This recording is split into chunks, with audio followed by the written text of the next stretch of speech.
Student आज हम start करते हैं chapter number 11 conic section.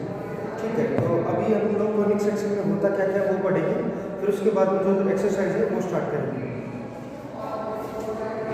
Conic sections. In this module, you will learn about conic sections. When a straight line intersects a vertical line at a fixed point and rotates about that fixed point, the surface obtained is called a double right circular cone. A double right circular cone consists of two cones joined at a fixed point called the vertex. The line that rotates about the vertex is called the generator, and the line that remains fixed is called the axis. A right circular cone has a circular base, and its axis is always perpendicular line from the center of the base to the vertex. The perimeter of the base is called the directrix. The lateral surface of a right circular cone is called a nap. A double right circular cone has two naps. The nap above the vertex is called the upper nap, and that below the vertex is called the lower nap.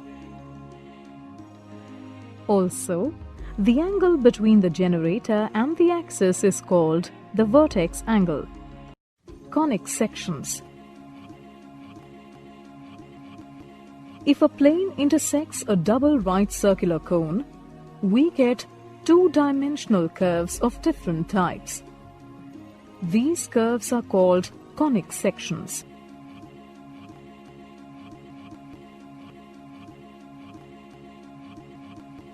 Depending on the angle made by the plane with the vertical axis of the cone, the plane can cut the cone in three different ways.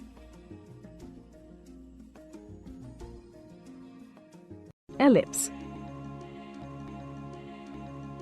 When the plane intersects the double right circular cone in such a way that the angle between the plane and the axis is greater than the vertex angle, we get a closed curve called an ellipse.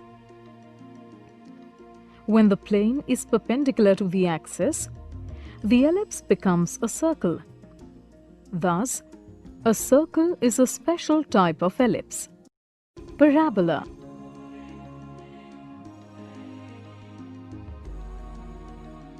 When the angle made by the plane to the vertical axis is exactly equal to the vertex angle, we get an open curve called a parabola at the intersecting surface of the cone. Hyperbola. The plane intersects only one nap of the double right circular cone as long as the angle between the plane and the vertical axis is greater than or equal to the vertex angle. However, if the plane intersects the vertical axis at an angle smaller than the vertex angle, the plane intersects both the naps of the cone to form an open curve called a hyperbola, which has two disjoint curves. Degenerate conics. If the plane intersects the double right circular cone at its vertex, the ellipse becomes a point, the parabola becomes a line, and the hyperbola becomes two intersecting lines. The figures so obtained are called degenerate conics. In this module, you have learned that when a plane intersects a double right circular cone, two-dimensional curves called conic sections are formed. There are three types of conic sections: ellipse, parabola, and hyperbola.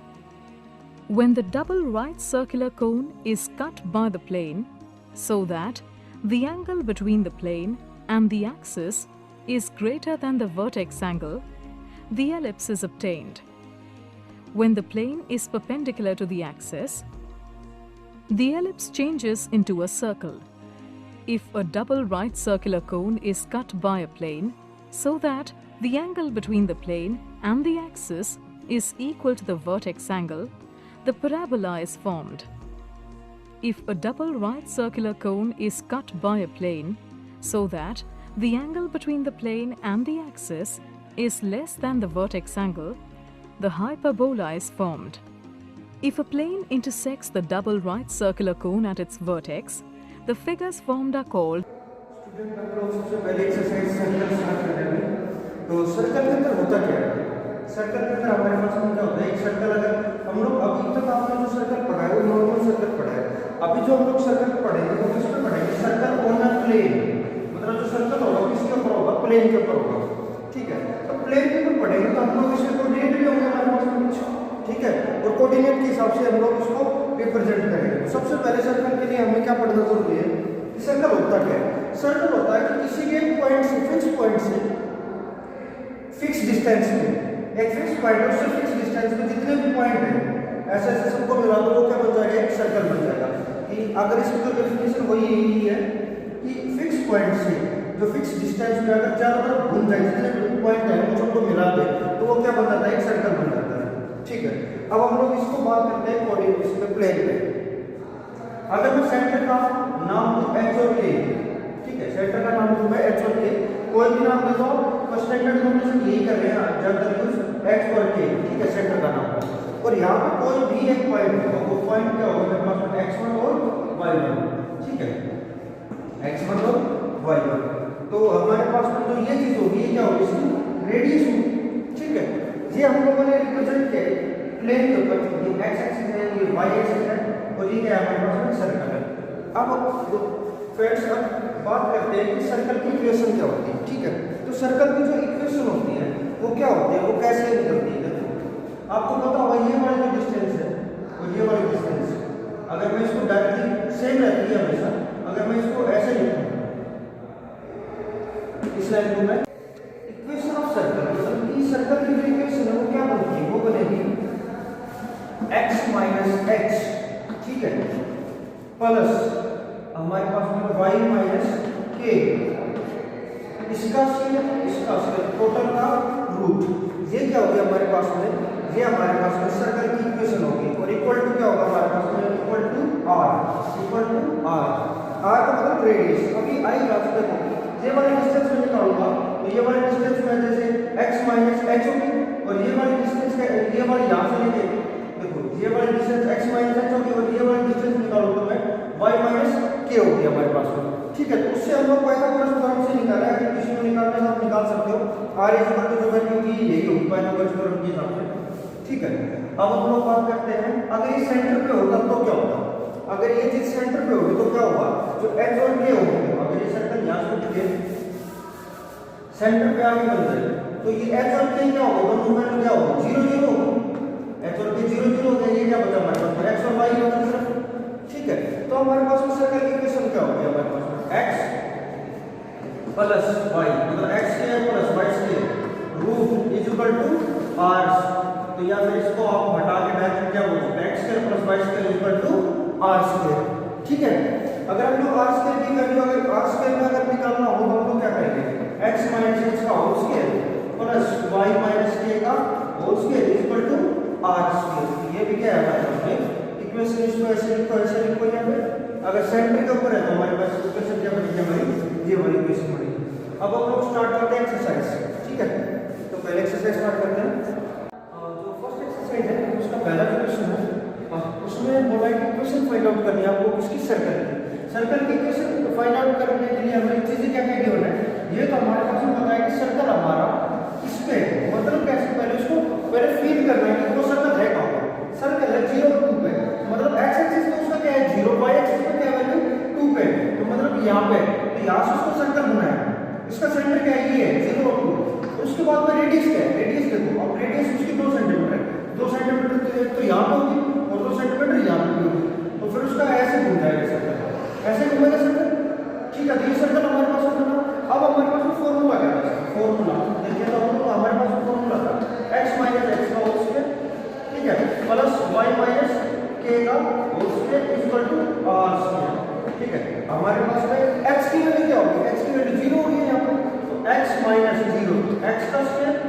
Plus y minus k, y minus k का whole square equal to क्या है हमारे पास r square. r square r की value क्या है हमारे पास में, r की वैल्यू 2 है, तो 2 का स्क्वायर कितना आ गया 4 आ गया। तो अब हम लोग इसको सॉल्व करें तो x square plus y square plus 4, ठीक है, माइनस 4y इक्वल टू 4, यही होगा। ये उससे जाके माइनस का भी इक्वेशन क्या बनेगी, x square plus y square minus 4y equal to 0। ये हमारे पास में क्या होगा, इसकी एक इक्वेशन बन गई। इसी तरीके से अगर मैं सेकंड क्वेश्चन देखूं, सेकंड क्वेश्चन में क्या बोला मैंने, सेकंड क्वेश्चन में यही बोला कि सेंटर कहां है उसका, x माइनस सेंटर है हमारे पास में -3, देखो रेडियस कितनी है 4, तो इसके हम लोग क्या लिखेंगे x माइनस h का whole square plus y minus k का whole square equal to r square, ठीक है। x माइनस h का होल स्क्वायर का मतलब क्या होगा, हमारे पास फार्मूला क्या है, x माइनस 2, तो ये माइनस 2 क्या होता है यहाँ प्लस का 2, x माइनस 2 x प्लस 2 का whole square plus y minus 3 इसका whole square equal to r का स्क्वायर। r का स्क्वायर क्या होगा हमारे पास यहाँ पे 16 होगा, तो x प्लस 2 का होल स्क्वायर होगा x स्क्वायर प्लस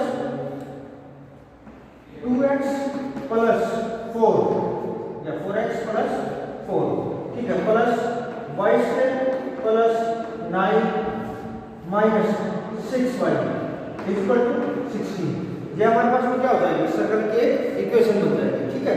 तो इसी तरीके से हम लोगों को सर्कल की इक्वेशन बनानी है। तो फर्स्ट क्वेश्चन में जो बाकी पार्ट है वो खुद सॉल्व करते हैं, ठीक है।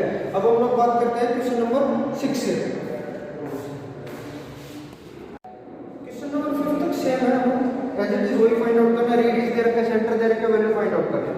क्वेश्चन नंबर 6 में है वो है x प्लस 5 का होल स्क्वायर, ठीक है, प्लस y माइनस 3 का होल स्क्वायर, ठीक है, इक्वल टू 36। इसमें फाइंड आउट करना हमारे पास कि रेडियस क्या है और सेंटर क्या है। तो अगर फॉर्मूला थोड़ा सा ढंग से पढ़ा होगा तो हमारे पास में क्या है, रेडियस r स्क्वायर होता है, तो रेडियस में डायरेक्टली कितनी होगी 6 होगी। अब देखिए यहाँ पे माइनस होता है, इसका मतलब x माइनस इनटू में -5 होगा तभी तो उसके वो होगा इसका, इसका मतलब क्या होगा हमारे पास x की वैल्यू क्या है हमारे पास -5 और k की वैल्यू यहाँ से निकाल जाएगी, वो क्या होगा हमारे पास 3। तो हमारे पास तीनों वैल्यू आ गई, r की वैल्यू 6 है, h की वैल्यू -5 है, k की वैल्यू 3 है। तो इसमें डायरेक्टली हम लोग निकाल सकते हैं इसमें, जैसे इसका 9 क्वेश्चन में देखते हैं 2x square plus 2y square minus x equal to 0, ठीक है। अब देखो इसको हमें पहले क्या बनाना पड़ेगा, ये प्लस b का होल स्क्वायर वाले फॉर्मूला को कन्वर्ट करना पड़ेगा, ठीक है। इससे पहले हम 6 पहले एक और क्वेश्चन पढ़ लेंगे।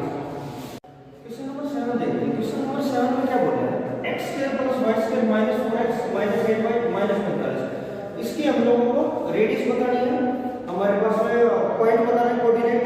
देखो सब बच्चों ने पढ़ा होगा, अगर मैं इसको वापस लेके आना पड़ूंगा, इसको मैं लेके आऊंगा तो पूरा मिल जाएगा x माइनस x का whole square plus y minus k का होल स्क्वायर r स्क्वायर। ये वैल्यू लेके आऊंगा तब तो काम चलेगा मेरे पास। तो मेरे को पहले से उसमें कन्वर्ट करना है। तो देखो पहले x को x के साथ रखो, x स्क्वायर माइनस 4x, ठीक है। अगर माइनस 4x है तो मेरे पास इसका मतलब क्या होगा 2 × 2x होगा, जब 4x बन रहा है तो मैं क्या करूँ इसमें मैं प्लस 2 कर दूँ, प्लस का 4 कर दूँ, माइनस का 4 कर दूँ, माइनस प्लस 4 कर दिया और 2 का स्क्वायर क्या बनता प्लस का 4 बनता कर दूँ, और उसमें से मैं जितना अगर प्लस 4 उतना मैं माइनस भी करना पड़ेगा, तो माइनस का 4 कर दिया। अब देखो ठीक है, अब ये तो बन गया पूरा। अब मैं करता हूँ y वाला, तो प्लस में क्या है यहाँ y स्क्वायर माइनस में 8y हो, 8y माइनस में इसका मतलब क्या होगा 2 × 2 इनटू में क्या था हमारे पास 3 × 2 था, ठीक है। ये 2 उसका फॉर्मूला का और 3 हम मल्टीप्लाई हुआ होगा, 3 × 2 6 होता, तो हमारे क्या होगा यहाँ 4 हुआ होगा, 4 × 2 8 जब बना होगा। इसका मतलब क्या होगा, उसका स्क्वायर है 3 का स्क्वायर, तो 3 का स्क्वायर क्या होगा यहाँ पे 3, 4 का स्क्वायर, तो 16 प्लस करना पड़ेगा, 16 माइनस करना पड़ेगा, और ये माइनस का अंदर स्क्वायर। एक बार दोबारा बता देता हूँ कैसे क्या है। x के रेडियस माइनस का 4x है, इसका मतलब 2 × 2x होगा, इसलिए मैंने क्या किया उसका स्क्वायर किया प्लस का 4 और उसका माइनस 4। ऐसे ही y स्क्वायर किया तो y स्क्वायर में क्या हुआ y स्क्वायर माइनस 8y, इसका मतलब क्या होगा यहाँ पे प्लस का 16 और माइनस का 16 इक्वल टू 0। अब देखो मेरे पास में क्या हुआ, इससे और इन दोनों से